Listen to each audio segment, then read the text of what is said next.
Hello नमस्कार साथियों, आप सभी लोगों का इस नए वीडियो में बहुत बहुत स्वागत है। आज हम लोग बात करने जा रहे हैं झारखंड विधानसभा चुनाव के पहले चरण में कौन सी पार्टी कितना सीट जीतने जा रही है, उसके बारे में आज हम लोग चर्चा करने जा रहे हैं। तो देखिए, पहले चरण में 43 विधानसभा सीटों पर चुनाव होने जा रहा है। उनमें 20 विधानसभा सीट आदिवासियों के लिए आरक्षित है, उनके लिए आरक्षण है। वहाँ पर 20 विधानसभा सीट पर सिर्फ आदिवासी समाज के ही लोग चुनाव लड़ सकते हैं। उसके बाद फिर कोल्हन के क्षेत्र में 9 विधानसभा सीटों पर चुनाव होने जा रहा है। वहीं नागपुर प्रमंडल के क्षेत्र में 11 विधानसभा सीटों पर चुनाव होने जा रहा है।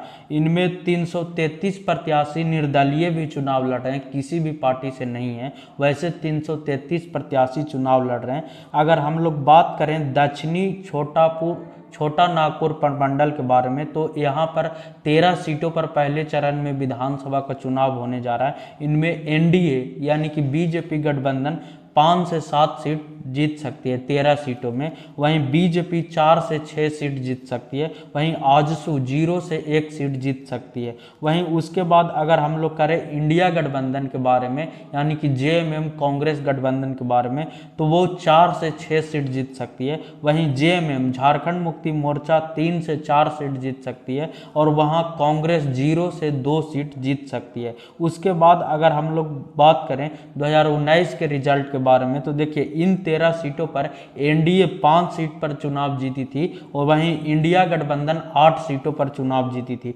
उसके बाद अब हम लोग बात करते हैं पलामू प्रमंडल के बारे में। तो देखिए पलामू प्रमंडल के 9 विधानसभा सीटों पर चुनाव हो रहा है, जिनमें एनडीए 4 से 6 सीट जीत सकती है। वहीं बीजेपी 4 से 6 सीट जीत सकती है। वहीं एलजेपी 1 सीट जीत सकती है। वहीं अगर हम लोग इंडिया गठबंधन के बारे में बात करें तो वो 2 से 3 सीट जीत सकती है। उनमें जेएमएम झारखंड मुक्ति मोर्चा 1 से 2 सीट जीत सकती है। वहीं कांग्रेस 0 से 1 सीट जीत सकती है।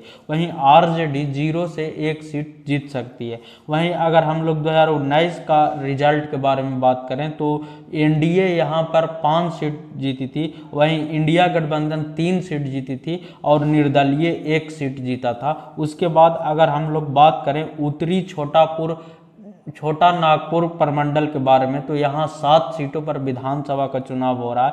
यहाँ एनडीए गठबंधन 3 से 4 सीट जीत सकती है। वहीं पर बीजेपी 2 से 3 सीट जीत सकती है। वहीं एलजेपी 1 सीट जीत सकती है। उसके बाद अगर हम लोग इंडिया गठबंधन के बारे में बात करें तो यहाँ 2 से 3 सीट इंडिया गठबंधन जीत सकता है। वहीं जेएमएम झारखंड मुक्ति मोर्चा 1 से 2 सीट जीत सकता है और वहीं कांग्रेस 0 से 1 सीट जीत सकता है। वहीं अगर हम लोग 2019 का रिजल्ट के बारे में बात करें कि 2019 विधानसभा चुनाव में क्या हुआ था, तो देखिए एनडीए यहाँ पर 3 सीट जीता था। वहीं इंडिया गठबंधन यहाँ पर 3 सीट जीता था। वहीं निर्दलीय यहाँ पर 1 सीट जीता था। उसके बाद अगर हम लोग बात करें कोल्हान प्रमंडल के बारे में, तो देखिए कोल्हान प्रमंडल में 14 विधानसभा सीटों पर चुनाव हो रहा है। इनमें एनडीए 5 से 7 सीट जीत सकता है। वहीं बीजेपी 4 से 6 सीट जीत सकता है। वहीं जेडीयू 0 से 1 सीट जीत सकता है। उसके बाद अगर हम लोग बात करें इंडिया गठबंधन के बारे में,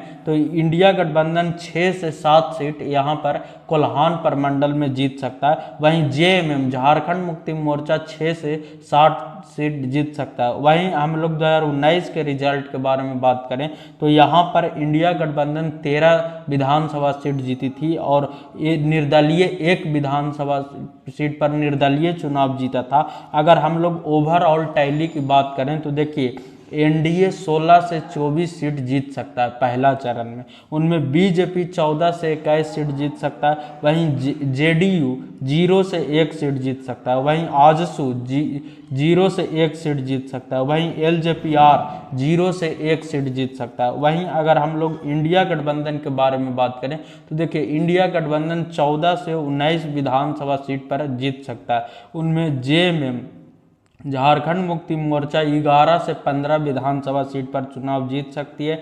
वहीं कांग्रेस 0 से 4 विधानसभा सीट पर चुनाव जीत सकती है। वहीं आरजेडी 0 से 1 विधानसभा सीट पर चुनाव जीत सकती है।